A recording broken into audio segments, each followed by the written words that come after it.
So today, some of our valued partners are going to explain their role in supporting Hold. But first, for anyone who's new to the Hold model, I just want to go through a quick overview of what it is and how it works. Before I start the presentation, it's literally 5 slides or so. Before I start that, hands up, and people raise their hands who it's new to, the model is new to them. They've not come across it before.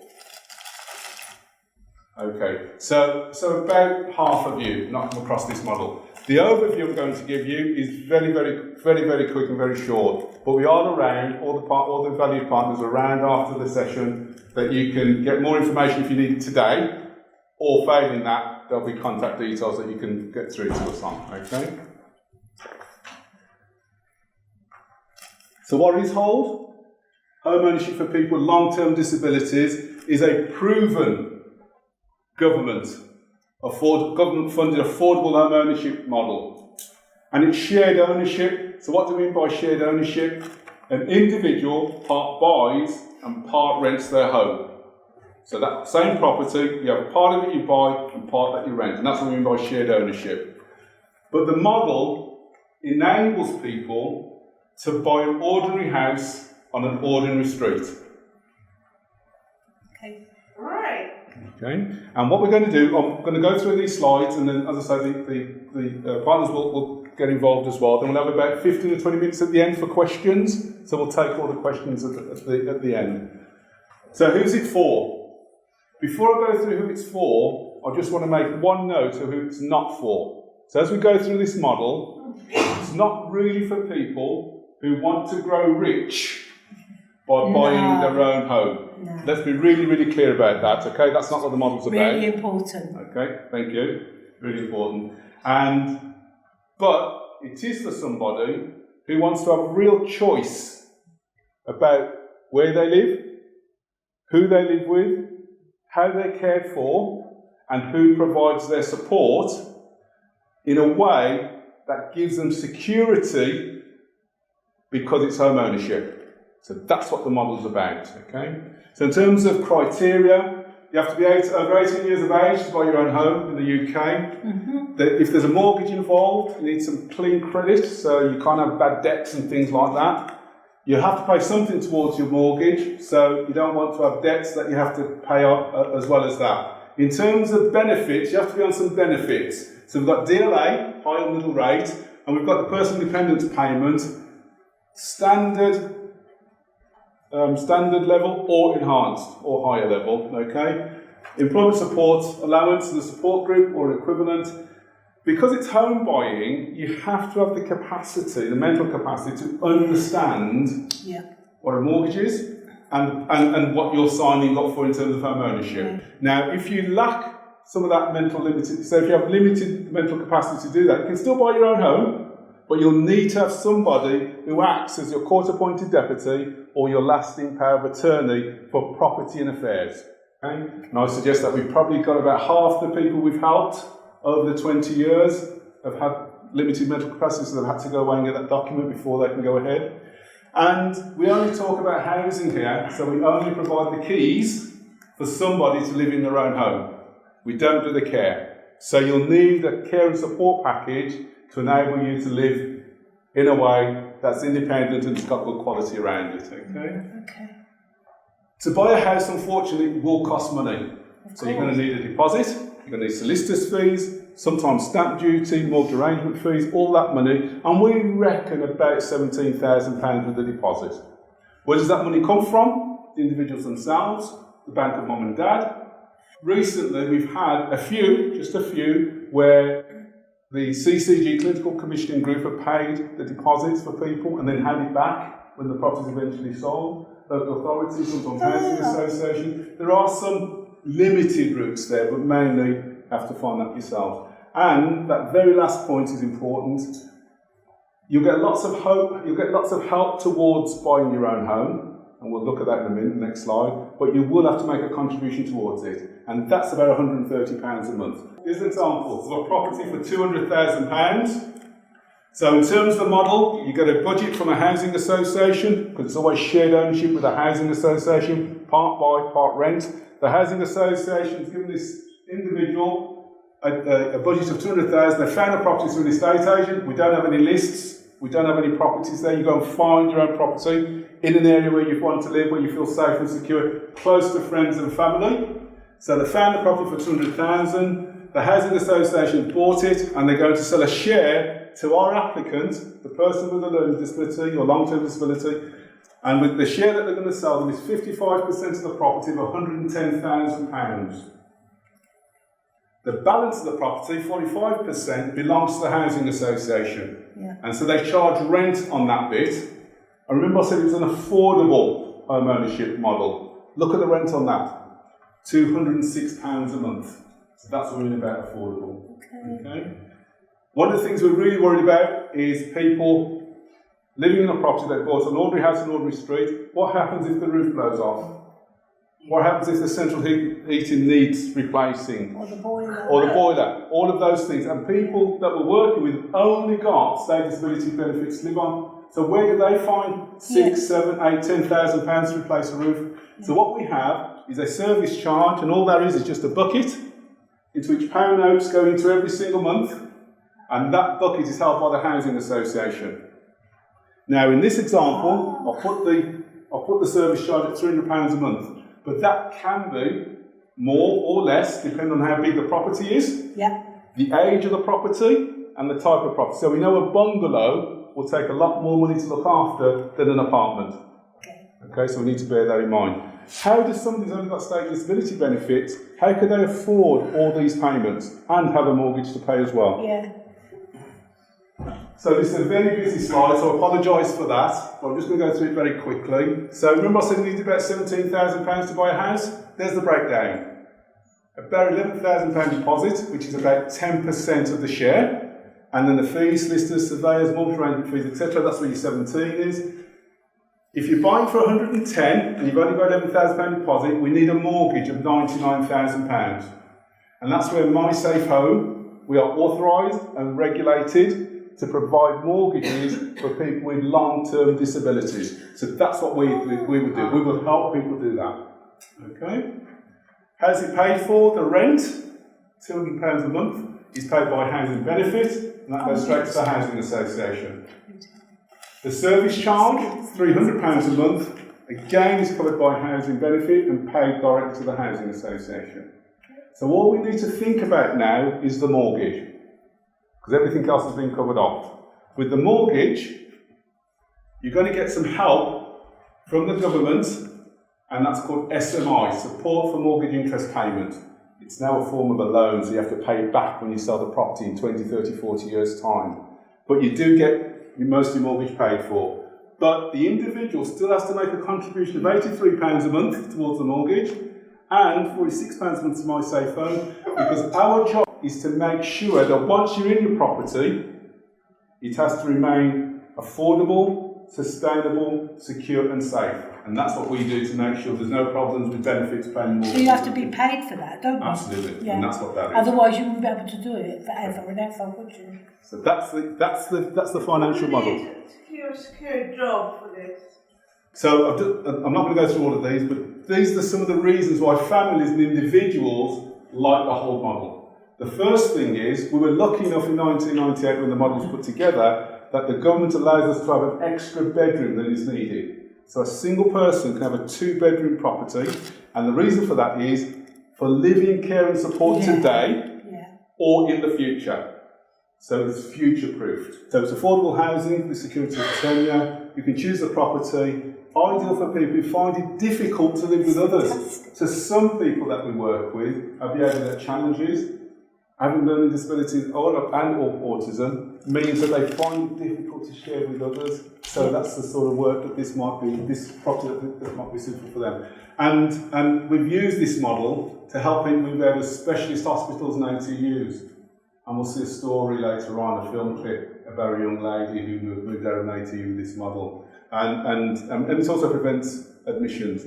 The big thing for us, especially with NHS, just listening to that you've just heard from, bespoke care can be provided from bespoke housing. So when you need that special property then this might be the model for it. We're a registered provider of housing, so a housing association, and I've worked in the shared ownership field department for over 19 years. Advance is a supported housing provider, and we've got a varied range of housing, but a really big part of that is home ownership with long-term disabilities. We currently have over 650 shared owners. So why did Advance first decide to support and get involved in Hold? We've been providing shared ownership for people with a learning disability for over 20 years now. People in Advance saw that it was very difficult for someone with a learning disability to own their own home. They weren't really encouraged to purchase a home of their own, and there was no shared ownership options being offered. So Advance asked a consultant, who some of you might know, Nigel King, to look at how this might be changed. Advance knew that it was important to have a home that felt safe to live in a community that you knew and where you felt supported, and to be in an area where you had a wider network of support. This could be achieved by buying a home for sale on the open market, one that you'd find through an estate agent. However, to make these thoughts a reality for people, a lot of work had to be done by Advance with Nigel King, David Abbey at the very start, and also civil servants from what was then the Benefits Agency, and also people who had an interest in offering more housing options for people with disabilities. The Housing Corporation, who are now known as Homes England, funded some research which Advance carried out, and a booklet was produced. This showed that it was possible to provide shared ownership for people with a learning disability who actually just claimed welfare benefits. The Housing Corporation also gave grant funding to Advance to enable purchasing of applicants' chosen properties. Work with mortgage lenders went ahead, and in 1998 the first shared owner was able to move into a house that they'd chosen. The scheme's now been successfully providing homes for people for over 20 years. So what specifically does Advance do to make Hold happen? We bid for funding. We bid to Homes England, or we find other ways of making the funding work through family money, through NHS England, through CCG, through the Department of Health. We make sure that we employ people who understand how Hold works, but also people who can work with you who might need more support and who can support you through the process. Marketing the scheme and making sure that people understand that owning your own home can be a possibility is also part of what we do. And this involves us talking to estate agents, local authorities, so that, as David said, it's not seen as a myth, it's seen as something that can really, really happen for people. We lead the applicant through the process and refer people to the right people, such as My Safe Home, solicitors, and also organisations called Help to Buy agents. Each organisation in the process has a part to play in supporting you and your desire to own your own home. Advance hopefully holds the process together with the input of the other organisations. And support is provided throughout the process, including applying for housing benefit when the property is purchased, and also we provide ongoing housing management. To make sure that the scheme is successful for people involves close working relationships with different organisations. Successfully applying for a mortgage is not a straightforward process, especially when your only source of income is welfare benefits. My Safe Home has been the organisation that's consistently worked with lenders to ensure that they understand why lending to people going through Hold is sound business and also presents a low risk. To assist with the process, My Safe Home are involved at the very start so that they can deal with the mortgage application to prevent delays later on.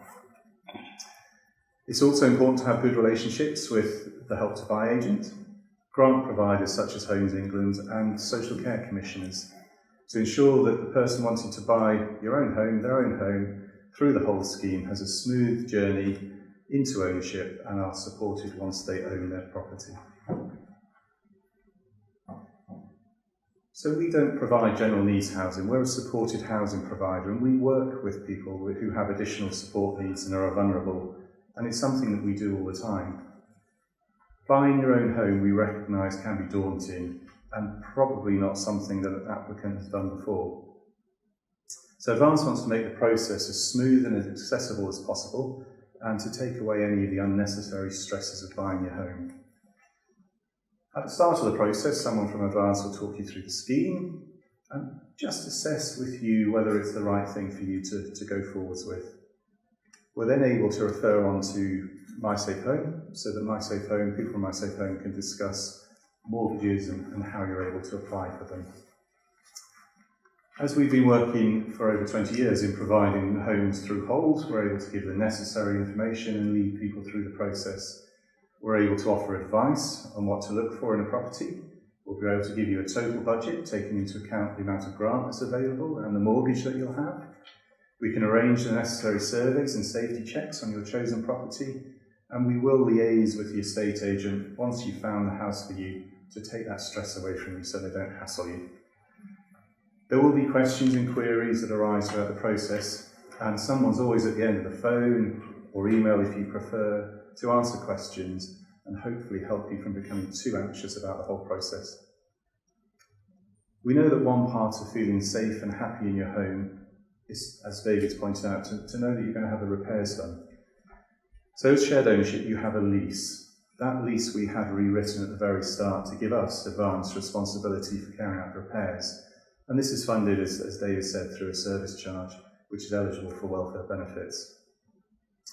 We also provide ongoing leasehold management, and that repair service is a 24-hour day service, and we're there to give advice when you need it, when needed. We don't want to, however, interfere with the enjoyment that you as a shared owner have in your own home, but we're there as and when needed. So, as I mentioned, we've been able to assist over 650 people into buying their own homes, and certainly one or two, or more than one or two, stick in my memory. One in particular was where a family had battled long and hard against the NHS, and their son was able then to move into a quiet part of a small town, much nearer to their parents. They were living in an NHS-owned property over 150 miles from their family, but they were able to move to a property which they had a garden, which they could enjoy, and they were able to employ their own support staff, who now know them well. Not many organisations promote Hold as a housing option, but Hold was recently recognised in the National Housing Awards as the most innovative home ownership product, even though, as David explained, it's only 20 years old. The judges actually said Hold was a phenomenal programme and fully inclusive offer that's not delivered anywhere else nationally at this scale, or with this commitment to a wide range of customers who have a series of different living and financial vulnerabilities. There are a lot of stakeholders involved with whom Advance has created excellent partnership arrangements. This is a truly wonderful programme and an incredibly valuable service that empowers people with disabilities into home ownership. And not only was Hold recognised as the most innovative home ownership product, it also actually won the overall award. And the judges said, Hold is a scheme that the judges would like to see rolled out across every town and city in the UK. It's certainly innovative, it goes way past innovative and straight to inspirational. We obviously wholeheartedly agree with these comments, and Hold can only be delivered because of the partnership that exists between many different organisations and people. So if you're interested, or you're interested for somebody else, it's advisable to start really early. Start planning for owning your own home. Don't leave it till your housing becomes an emergency. It's really difficult to work to buy your own home when it's an emergency. It's important to think about what you want in your new home, why you want to own your own home. Any homeowner has to do that. Talk to people who've already become shared owners. Talk to Advance and MySafe Home about Hold, how it works. What are some of the hurdles that you're going to need to overcome? There'll be many people involved in making home ownership happen, and it may feel quite daunting at first, but we're here to work with you so that goal of owning your own home can be achieved. Owning your own home can be the best thing for many people, and even, as people say, a dream come true, and together we will make that happen for people. Thank you, Graham. With the Supportive Housing Association, on board. The next thing that we need is a lender. So our buyers will need a mortgage, so we need a lender. Business development manager, one of our key lenders, the Buckinghamshire Building Society.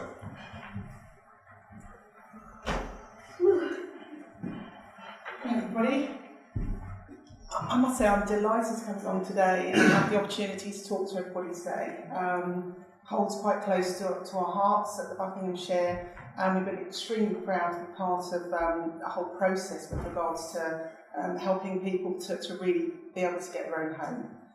So, as David said, I look after all the brokers and the advisors, but in particular David and his team with regards to particularly looking after people based on getting a whole mortgage. So I thought I'd give you a little bit of a background. That's we're a lazy little, in a very lazy little village called Chalfont St Giles. We've got the duck pond opposite it, so it's very much a community-based society, and it's about people.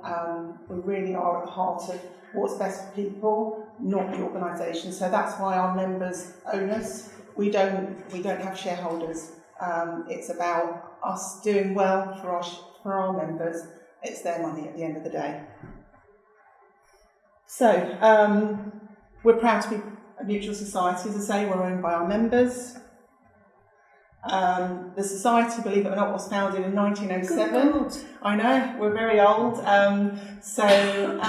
It was originally set up. Over 100 years, isn't it? Yeah, 112 years this year. So, but originally set up with regards to enabling people to be able to purchase their own home, particularly supporting the local community. That's what it's all about. And our services haven't changed over that time since we founded. We're still, again, the heart of everything we do is around helping people, helping the community. So our philosophy. And this is something we openly talk about. Our philosophy is doing the right thing. And this means that our members are at the heart of everything we do, and we see Hold as a very big part of that at the Buckinghamshire, and the Buckinghamshire's ethos of what we believe in. So coming on to home ownership for the long-term disabled, again, we were quite sceptical at first. We didn't understand it, but once we actually talked to David and investigated a little bit further, it seemed to be the right thing for us to do. So we, believe it or not, we're quite new. David and the team at My Safe Home and government have actually been offering Hold scheme for many years, over 20 years. But actually we started first looking at Hold back in 2015, so we're relatively new to this. But when we investigated how Hold worked, we understood there was a really great need to look at supporting the long-term disabled.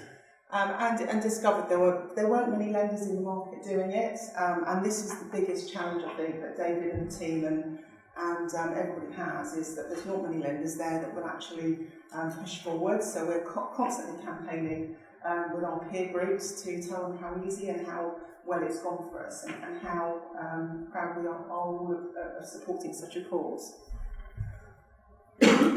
So we chose to work with My Safe Home in particular. The staff are amazing. I have to say, David's got a fantastic bank of staff that have been with him for a long, long time, so they really know what they're doing. David and the team had nearly 20 years of experience at the point we looked and talked to them at supporting disabled community to obtain a mortgage. All the staff at My Safe Home fully empathise, and you can see that through and through. And they understand customers' needs and the way that DWP and benefit systems work, and I think that's so important. The support that My Safe Home, we felt more comforted, because it's not only in the lead up to the mortgage and all the information and the help that people do need to actually get the mortgage, but actually they are supporting people after they've got the mortgage until they don't need the mortgage anymore. And that to us is a consistency that's needed, that support needs to be in place for everybody. So just to give you a couple of basic facts there. So our first whole mortgage completed in 2016 in June, and I think later on there's going to be a clip of our first mortgage holder based on that, so you can really see firsthand how much of an impact that's made on that person's life and their family's life.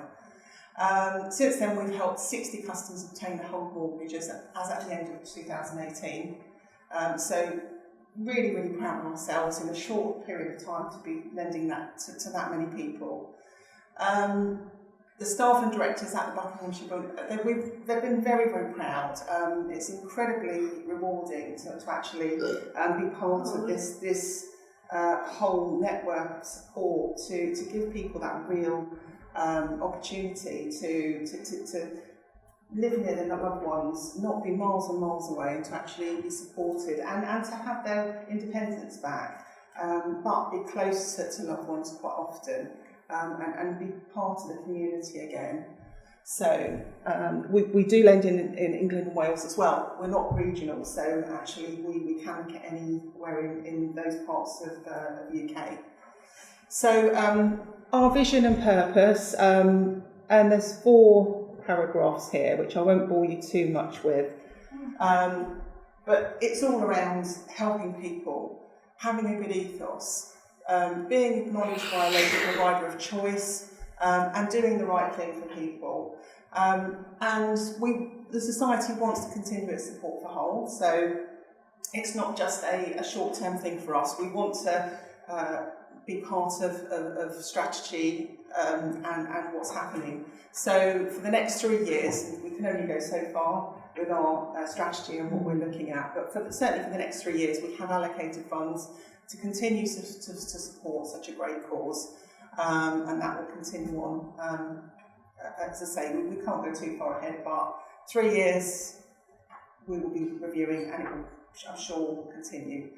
So, just wanted to say very lastly, we are celebrating success. You've heard about some successes from just before my speech, and we were actually awarded Best Local Society, but actually the one that we were most proud of was we also won a Mortgage and Product Innovation Award for Hull. I very proudly brought it along to show you all, just so you know we did. But for us, that was really important because it shows that the industry is recognising Hull more and more, and hopefully, again, this will push forwards to make sure that more lenders will come on board with the scheme and support David and the fine work he's doing, along with all the housing associations which have actually come on board, and all the support mechanisms that are there. So I'll just leave by saying thank you very much. It's been a delight to speak to you all, and thank you. Right. Thank you.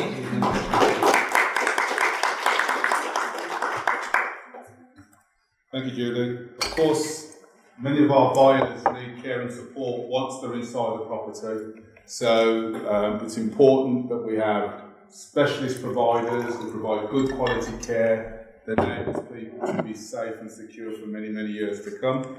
So on that basis, I'll pass you over to Paul Sellers from Dimensions. Thank you, Paul. Hello, I'm Paul Sellers. I'm Referrals and Assessment Manager for Dimensions, but I guess part of why I've been asked to talk today is in my previous life I worked for the local authority in Sheffield for 16 years, and I was part of the accommodation and development team that worked with Dimensions and the local authority around this. If you haven't heard of Dimensions, we're one of the largest not-for-profit providers in the UK, so we provide support to about 3,500 people, we employ about 7,000 staff, and we're also a registered social landlord. And we also lead on quite a few national kind of political and obviously I just see downstairs with Mark and Liz and everybody else really trying to champion the rights of people with learning disability. So I'm going to talk about 20well Lane and 10 years after the closure. But what's interesting is, and it kind of goes back to what David spoke about earlier, this process goes along with the whole process. It goes back nearly 20 years. So in 1990, 20well Lane was then set up when the local long-stay hospital shut down. It was actually described at the time as an innovative solution for people with a history of challenging behaviour. There you go. It became home to 6 individuals who were previously supported in hospital. So over time, Dimensions re-registered it as a registered care home with the Commission for Social Care Inspection, or CSCI, which was the forerunner of the Care Quality Commission. At that time, we basically took its staff across from the NHS, and it was just an institution in every kind of aspect, basically. It looks like it as well. Yeah, it's still there, but it's now a family home. So. Yeah. In 2003, we approached commissioners with plans to close 20UL and re-provide the service. So over the next few years, numerous conversations were held seeking agreement about what that re-provision would look like. And an awful lot about the perceived risk associated with the people who were supported at 20UL, really about how is the community going to cope with these people because they're so challenging and risky. In 2006, Dimensions restructured their senior management team with a number of new forward-thinking people joining the team, and Dimensions made the decision to bring Paradigm into the fold as well. Basically, Nigel Devine from Paradigm came to work with us, and we started to look at service designs around how we broke everything down for one-to-one packages for each individual. Dave Abbey then came along from My Safe Homes and was identified to his expertise in the legal aspects of shared ownership, and began to work with us and each individual to assist with advice and support relating to home ownership for people with learning disabilities, around Hold, obviously, mortgage providers, mortgage applications, and ISME, income support for mortgage interest mortgages.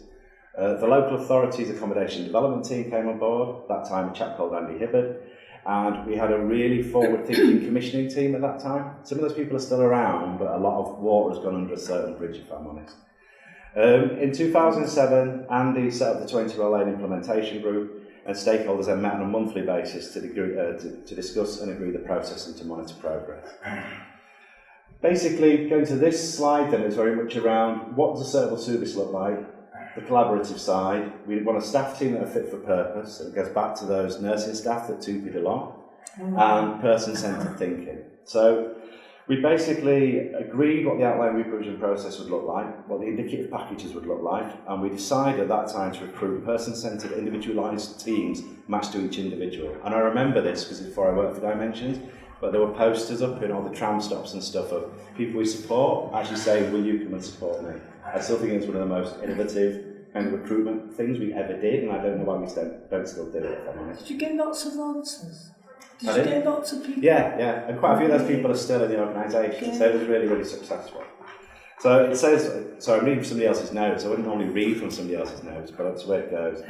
It says here, the adverts for the new staff teams are a great step forward. Each individual made their own advert to say what the staff they would like, and this really made a difference in attracting the right calibre of candidate. And it was celebrated as cutting-edge practice by the commissioning team at that time. But this one up, bumps in the road. So going back to those 2P staff, they then complained to CSCI and said, we don't think Dimensions are doing the right thing. And interestingly enough, in terms of political backgrounds, the lead at CSCI in the North also had an issue with the notion of supported living. So it led to an investigation of what was going on. What happened was that the findings of the investigation actually found out that people didn't need to live in registered nursing care, that when proper planning with staff and individuals' families had taken place, and the model of supported living had been suitably risk assessed. But the delays related to the investigation meant the transition timescale slipped massively, and we had a situation where every person was being supported individually within a group living environment, which was really, really, really intense. It basically recommended increased care management and social work input, and what that did was allow us to produce really, really detailed one-to-one assessments of everybody's care needs. So even though the bumps caused lots of consternation at the time, it probably afforded us the time to do a very thorough piece of work. It also identified that some people needed 2-to-1 support and 1-to-1 support, but it allowed to process a mixed model of support. Okay. From there then we got into the housing. So it was anticipated that each individual, with the exception of one man in his 60s, would buy their own home on a shared ownership basis in partnership with Ling or the Ling Trust, following the principles of Hold. There was great success with the first 2 individuals buying these properties, but then Ling ran out of money, basically. So we approached other RSLs, again within our own kind of housing team and with the local authority. What we basically found out was then we entered an agreement with Shevin for 2 of the other properties. It was agreed that one individual would need to rent a property on a secure tenancy as his age made him ineligible for an ISME mortgage.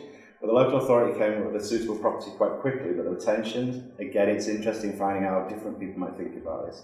So Sheffield Homes were reluctant to issue the normal council secure tenancy to a person with learning disability because he had a reputation of behaviours of challenge. So they basically said if we give him a normal tenancy, we can't evict him if he starts, having issues. We challenged it as discriminatory practice, and basically we got the position reversed. So, Mr. D was the very last person to secure his new home. When no suitable properties could be found, we purchased the bungalow for him. And he was the last person to move in, so he went in January 2009, so that was an 11-year process all on its own. It's a long time, doesn't it? Yeah. So, today, where are we now? So, of the 6 people actually moved out, 3 people have actually passed away. I think what's important to say, though, those people died in the houses that we found for them right back at the beginning of the process. And it was an absolute fabulous solution for them. We continue to provide support for the 3 other people who all still live in their own homes. And just to tell you a bit about each of these people. So Miss A lives on her own in a bungalow just outside of the city centre on a residential road. She's experienced deteriorating health in recent years and had an increase in support needs. But she's happy. That's the main thing, is the support is matched to what she actually needs.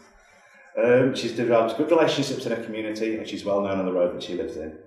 Her support teams remained unchanged over the years. They're well matched to her needs and dedicated to ensuring that she has a good quality of life. During a recent deterioration in health, the support workers cancelled their holidays and even slept over at hospital, where she had to stay overnight. Miss B remains in control of her support and team. She recruited a small team of people who are well matched her and she fully trusts.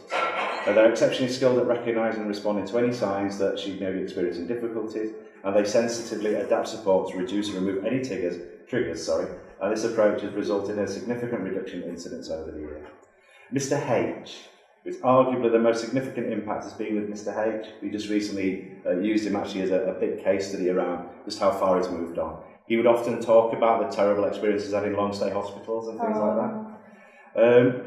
In 2013, there were 99 numbers of incidents, which reduced to 58 in 2016, and this is a slide from last year. There were 7 incidents last year, and as far as I'm aware, there have been no incidents this year. He now goes to his local pub, he takes part in a singing group. This is a guy that, again, lost all contact with his family through a really, really kind of stretched out piece of work, engaging them to walk in the local community. He recognised his sister's front door and went and knocked on it.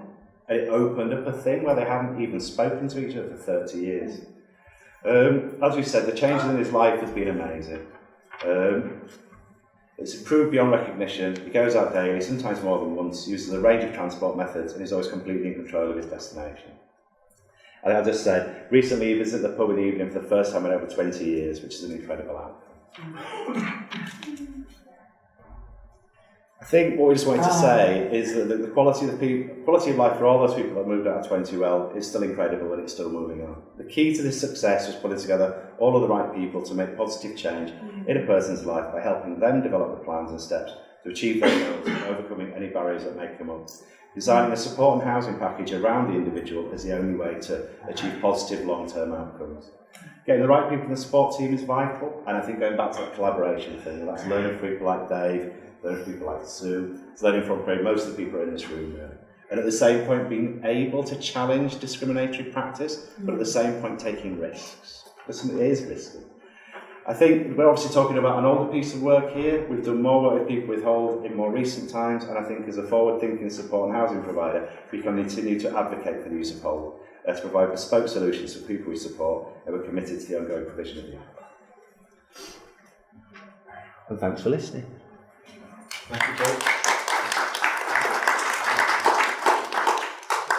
So we've heard from our valued partners. I think it's really important the impact that Hold has on families and the individuals themselves. So I'd like to introduce you to Sue, mother of Tom, and she'll give us Which one do I press for to move it on? That one. Okay, great. So hello, I've got actually minus time now, so thank you for staying. Introduce you to my gorgeous son. He actually calls himself TL. You're not allowed to call him anything else. You get 2 warnings, and after that, you've had it, you're in trouble. So TL is actually, I suppose you call him severely autistic or classically autistic. He has epilepsy, and he also has behaviour that challenges. So you wouldn't think he'd be the sort of person who would really want his own home or even would be able to buy his own home. And we had no idea at all that we could do that. Post 16, he went to a boarding college and then he went to a Camp Hill community. And it was fairly obvious to us by the end of that time that no, he was not going to want to live in a community. But we didn't know what else was available at that time. So when he was coming back to Sheffield, we went to see the local authority who said to us, have you thought about supported living? No, we hadn't, because we'd never even heard of it. But when we thought about it, we thought, really, it's ideal for our son, because he doesn't like sharing his space at all. He doesn't like other people very much. In fact, he doesn't like other people at all, really. And the transition team in Sheffield are very good at explaining to us what supported living would be about and how it would work. And then our reasoning for home ownership was the fact that we knew that once Tom came back to us, he would regress. Whilst he'd been away, he'd learned quite a lot of new skills. When he came home for the holidays, he'd sit in the bath and expect me to dry him when he got out. In fact, my husband used to have to do a drying dance. The only way of getting dry, he was 19, 20. And obviously, when he got back, he would just completely go back to being a child again. And that wasn't good for him. No. Not particularly good for us either. So here he is, bless him. He's actually put quite a lot of weight on since then. But collecting a prize for completing a survey for advanced housing. Brilliant. I'll come on to advanced housing in a minute. So the impact really on his and our lives, this is the important thing really. TL is so proud of his house, he calls it the castle. He explained that he wanted turrets on it, but actually Advance and Sheffield City Council didn't have that. So he calls it the castle. He calls himself the king of Bleedless, which is the area that he lives in Sheffield. He is so proud of it. And he's developing independent skills, which we never ever thought he'd be able to do. I've actually got a picture of him hanging out the washing. I mean, he's lived in the house for 10 years, and that is the first time he's done it. But he's done it. He now puts his own washing in the washing machine when he comes downstairs. He walks away, but at least he knows he has to put it in the washing machine. It's fantastic. And we Because never when he ever... gets a home of his own, that's he's right. going to have to do that. Yeah, but he has 24/7 support in there. Yeah. So, yeah. So, and he's beginning to make choices. Now, unfortunately, these choices are usually blue or blue. Because we ask him what colour he wants his walls to be, and he'll pick blue, and you'll ask him what can we like in the room, and he'll say blue. So you do try to vary the blue, but it's his choice at the end of the day. And his language skills are beginning very slowly to develop. I think because he has no option, because when he lived with us, then we were interpreting for him. And now he's got to make that effort. And his social skills are actually beginning to improve. I have to say that I actually hit one of his support workers at the weekend, which is not good. However, on the Monday evening, when he'd calmed down and we talked about it and everything with him very slowly, he actually wrote this person a letter of apology. Sorry for hitting him. And he would never, ever have done that 10 years ago. But It's she just must have, amazing. she Yes. must have done something. Yeah, fortunately it was a bloke, because Tom's very like. Yeah. But yeah, yes, but nevertheless. So. And there's a degree of peace of mind for us as well, because obviously if you're a tenant somewhere, you've always got the fear that the tenancy is going to end. And as I say, Tom does have behaviour that challenges. He doesn't actually damage property particularly, but you never know. So we've always got this problem that maybe he would have to move out. And for somebody with autism, having to constantly move from house to house not good. is impossible for them, really. So at least we know a degree, the government don't help, but we have got this degree of peace of mind that he's got this house where he can live as long as he chooses to live there. There are minuses, of course, but the benefits far, far outweigh them. So here he is again. He's a funny lad, because at one time he doesn't like people in his house. They only have one support worker there with him. When they're doing training and shadow shifts, there's always some sort of problem because he doesn't want 2 people there. He doesn't want us there. We're allowed to go for an hour on Christmas Day. That's it. He won't ever come to our house. He's completely taken a break from us, which is fantastic in some ways. But he wants a party, and he has a party on his birthday. And he That's invites great. about 12 people. He sits by the table and tells people off if they eat too much food. Nevertheless, he wants his party. That's You know, great. it's absolutely fantastic. And again, he would never have done that with us because he would have been up in his room, isolated. And now he's got a whole house and he thinks it's great. He doesn't do any cleaning, however, that's the other problem. Maybe that's the next step. Yeah. Some of the problems, I have to say, looking for suitable properties, I think we must have gone to every house that was for sale within the price range within Sheffield before we eventually got there. And then we thought we got it settled on that the people we were working with at the time, the Housing Association, pulled out at the last minute. Unfortunately they did, because then we were in touch with Advance, who did things so quickly. It was amazing, you know, within days. You know, we've got the properties identified, they came and been looked, and within days we've got a decision finally today. It was absolutely fantastic. Of course, it was a DWP battle, what would you expect? When we actually applied for this mortgage, the SMI mortgage, we got a phone call from a gentleman who said to me, "What are you applying for a mortgage for? You should have him at home with you." Oh, charming. I was not impressed. He did have to apologise. Good. But it is, you know, it still is battles for things like that. Monetary considerations, as David's already said, you do need some money in order to do this. And we actually have a family funded one, which means that my husband put all of his lump sum into the property in order for Tom to buy it, which is great. You know, I mean, not everybody's in that sort of fortunate position, but you can do it that way. Keeping an eye on the property on behalf. Do you know something? I wished I'd known about this when I was younger. Yeah. It's the best thing we've ever done for us, I have to say. Keeping an eye on the property on behalf of TL is, you know, you have to keep a weather eye on it. And whilst ever Advance are fantastic at sorting things out, there are things that perhaps support workers don't notice that parents do. No, so there's those sorts of things. And future concerns, of course. And we've had the recent problem with the government changing the whole mortgage and making it now a loan, and the implications of that for lots of people. So you've always, at the back of your mind, it could actually all go very pear-shaped. But the process was really straightforward. We met with Lee, who obviously works with David. We talked about mental capacity and understanding mortgages, and at that time, with Promise and Images, Tom was deemed to have sufficient mental capacity. We worked with Advanced Housing alongside us. As I say, they came really quickly, and the rest really is history. I mean, it's Advance moved very quickly, were open and honest about the 3 properties identified, made a quick decision, fantastic when we need to do repairs. Only problem is they'll only write to our son, so we don't always get the communication, just tears it up. But just set something in place to avoid this happening. The thing we ever did was actually have this house and buy it for Tom, and working with Advance and working with David Abbott, we feel absolutely secure that everything is always going to go right. David was very supportive when the situation with the government changed regarding the mortgages. So you've always got people that you can actually contact when things go wrong, and it has absolutely revolutionised my son's life, and that's something that's really, really important. He's his own person, he's got a house just as his sister is. He's independent, he's so independent he won't even come to see us anymore. Oh, we have to go there. How do you feel about that? Mixed.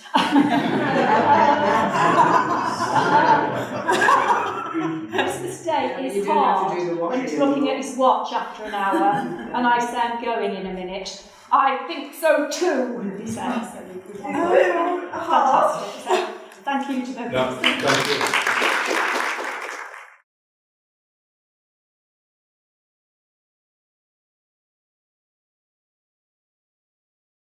I think the first thing for Jodie, having her own space, obviously gives her the chance to do things that she wants to do within reason. I think that's been very difficult for her before. She's had to been very much forced to do whatever she's been told to do in the environment that she's in, and that's caused a lot of problems. Jodie over the years has changed quite a lot, and she's often changed, which is very much influenced by the environment that she's in and the people that she's around. Most of the places she's been to previously have presented problems for Jodie, and the last place in particular was very difficult, and a lot of the problems that Jodie has at the moment came from her being in that environment. So Jodie, you see her pictures on the walls. She likes to see pictures of people that she's worked with, the staff and different people, and it's great that she can have those on the walls. It also means that she's not around people who upset her, because there are certain things with people that she finds difficult, especially if they're noisy or if their behaviour is quite aggressive. Being in an environment like this means that Jodie's not surrounded by people who are probably quite like her, but she struggles to deal with in other people. And that's the great thing about this scheme, is that it enables Jodie to be nearer to her family, especially her parents, which is something she hasn't had, and it gives us some security, and obviously gives her some security as well. At the moment, the staff here have got the difficult task of trying to unravel some of those problems, but they're making good progress. It will just take some time. My Safe Home has given Jodie and her family the ability to have contact with each other, and for Jodie to lead a more normal life and maybe resolve problems that were caused in some of the places she stayed previously.